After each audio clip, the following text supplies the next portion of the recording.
Hello प्रिय दर्शकों, आज की कहानी है घरौंदा। तो चलिए सुनते हैं कहानी।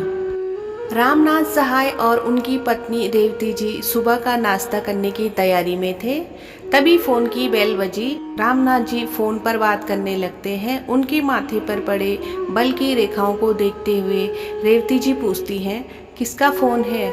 रामनाथ जी हाथ से चुप रहने का इशारा करते हुए हाँ आ जाएंगे बोलकर फोन रख देते हैं और किचन की तरफ जाते हुए पत्नी को आवाज देकर बोलते हैं, रेवती सुनो, अजय का फोन था। उसने कल हमें आने के लिए कहा है। आने के लिए कहा है? किस लिए? रेवती जी ने पूछा। कल गृह प्रवेश कर रहा है ना, उसी के लिए हमें बुलाया है। क्या गृह प्रवेश? उसने घर लिया? हाँ, पर कब लिया? हमें बताया तक नहीं, पता नहीं चलने दिया। क्या आपको मालूम था? पति ने नामे सिर हिला दिया। यह सुनकर रेवती जी सन्न रह गई। बेटा ऐसे कैसे कर सकता है? उसने घर ले लिया और हमें बताया तक नहीं। आखिर हमसे क्या गलती हो गई? किस बात की तकलीफ है जो हमें पूछना, राय विचार लेना तो दूर, जानकारी तक नहीं होने दी? कहीं उसे ऐसा तो नहीं लगा कि हमें बता देगा तो हम घर खरीदने से मना कर देंगे? अब जो भी है रेवती, रहने दो। क्यों इतना सोच रही हो? अरे वह छोटा थोड़े ही ना है जो हर छोटी मोटी बात हमसे पूछे या राय विचार ले।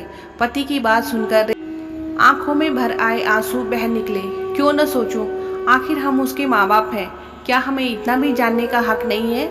माना कि वह छोटा बच्चा नहीं रहा, पर क्या हमें बताना भी जरूरी नहीं समझा? अरे हम तो एक छोटा काम भी बिना माँ बाप की अनुमति के उनसे पूछे बिना नहीं किया। हमारी और उनकी सोच में काफी फर्क आ गया है।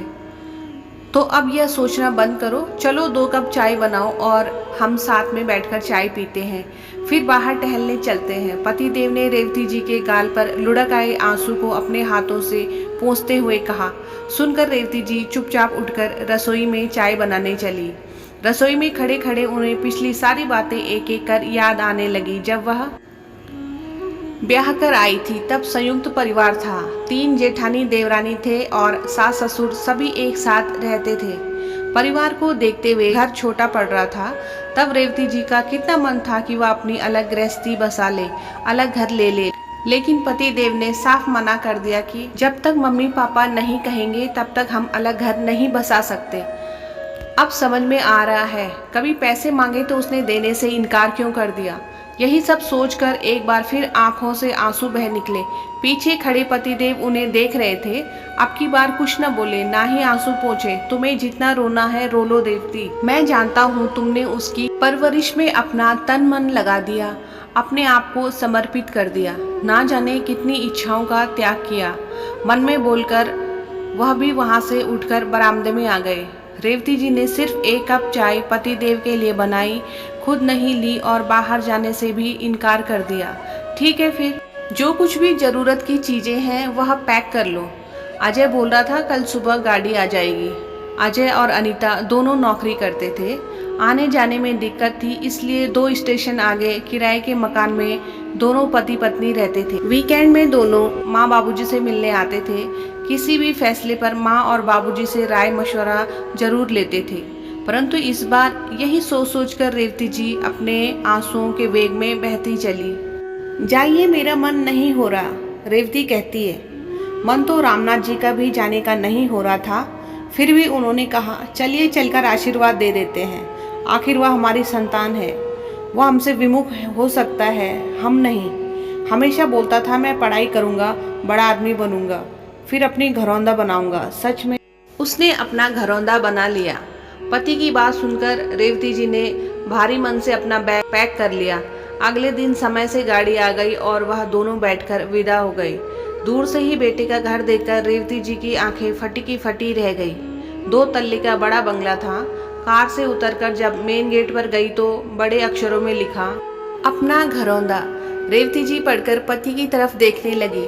तभी उन्होंने घर के नेम प्लेट की तरफ इशारा किया जहां पर लिखा था रामनाथ सहाय और रेवती सहाय। रेवती जी चौंक गई। अपने दोनों पति पत्नी का नाम देखकर नेम प्लेट पर हम दोनों का नाम लिख दिया ताकि दुनिया वालों को लगे कि माँ बाप के लिए घर लिया है। बड़ा होशियार निकला मेरा बेटा। तो अब तक बेटे बहू भागकर अंदर से आए। मम्मी पापा आप बाहर ही रुकिए, सुनकर दोनों बाहर ही ठिठक गए। आखिर कब तक, क्या नौटंकी है बाकी। तभी बेटा बहू कलश लेकर और साथ में पंडित जी को भी। माँ यह कलश लीजिए, पापा जी आप माँ का हाथ पकड़िए और यह चाबी लीजिए। पंडित जी आप मंत्र पढ़ेंगे तब अपने घर यानी अपना घरौंदा में प्रवेश करेंगे। बेटे बहू की बात सुनकर एक पल के लिए दोनों पति पत्नी को कुछ समझ नहीं आया। हाँ माँ, आपका अपना घरौंदा, आपके सपनों का घर। आप दरवाज़ा खोलिए और अपने शुभ कदम रखिए। माँ जल्दी कीजिए, सबसे शुभ मुहूर्त है ये और कुछ देर का ही है, तो जल्दी कीजिए। बहू के साथ पंडित जी ने भी पैर रखा। बेटा बहू दोनों ने मिलकर सास ससुर का आशीर्वाद लिया और हाथ पकड़ पूरा ऊपर नीचे घर का एक एक कोना दिखाया। घर के अंदर की सजावट और शानो शौकत देख दोनों दंग रह गए। माँ घर अच्छा लगा? रेवती जी ने हाँ में सिर हिलाया। माँ आज से एक फ्लोर पर आप दोनों रहेंगे और एक फ्लोर पर हम दोनों। तो बताइए आप किस फ्लोर पर रहना पसंद करेंगी? बेटे ने कहा तो रेवती जी ने पति की तरफ सवाल भरी नज़रों से देखने लगी। नहीं नहीं माँ, मैं अलग होने की बात नहीं कर रहा, बस हमारा फ्लोर अलग रहेगा, लेकिन चाय नाश्ते से लेकर डिनर लंच और खासकर ड्राइंग रूम एक ही रहेगा। तो आप बोलिए किस फ्लोर पर रहना पसंद करेंगे, नीचे या ऊपर? सुनकर रेवती जी दोनों पति पत्नी बहुत भावुक हो गए। बेटा तुम जहाँ कहो हम वहीं रह लेंगे, पर एक बात बताओ, तुमने हमें पहले क्यों नहीं बताया? अरे बताते तो कुछ हम भी मदद कर देते। माँ आपका बेटा और बहू दोनों मिलकर इतना कमा लेते हैं कि अपने माँ बाप के सपनों को पूरा कर ले, और फिर सरप्राइज नाम की भी कोई चीज़ होती है ना। सुनकर रेवती जी ने बेटे और बहू को सीने से लगा लिया और मन ही मन सोच रही थी कि ऐसा बेटा भगवान सभी को दे। आपका कीमती समय देने के लिए धन्यवाद।